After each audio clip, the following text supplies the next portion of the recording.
Puluhan warga antusias mengikuti pemeriksaan hewan peliharaan yang digelar dalam rangka Gebyar Pelayanan Publik memperingati Hari Ulang Tahun Republik Indonesia ke-80. Layanan yang diberikan meliputi vaksinasi rabies, pengobatan ringan hingga konsultasi produk hewan seperti daging, susu, dan juga telur. Sebanyak 270 hewan diperiksa menunjukkan tingginya kesadaran masyarakat akan kesehatan hewan peliharaan. Sebenarnya Pak, kami vaksinasi rabies itu langsung reguler rutin. Namun kebetulan pada saat ini ada kunjungan Bupati, maka kesempatan kami gunakan. Karena kita ingin mengakses banyak pelayanan di masyarakat. Alhamdulillah sampai pagi ini yang terdaftar 270 pasien.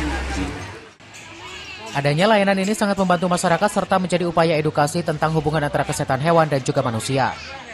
Oh, bagus banget.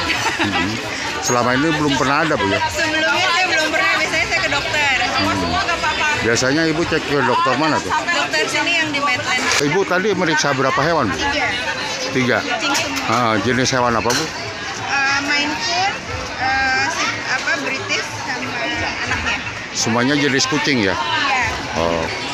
Kalau sakit tuh biasanya kayak panas, terus udah gitu kemarin pernah FIP ya. Itu agak kritis, agak rentan banget karena dia harus bolak-balik disuntik sama dokter. Lengkap dan gratis, warga mengaku terbantu dengan adanya pemeriksaan ini.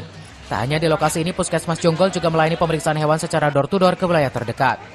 Dari Cilengsi, Kabupaten Bogor, Edi Junaidi melaporkan.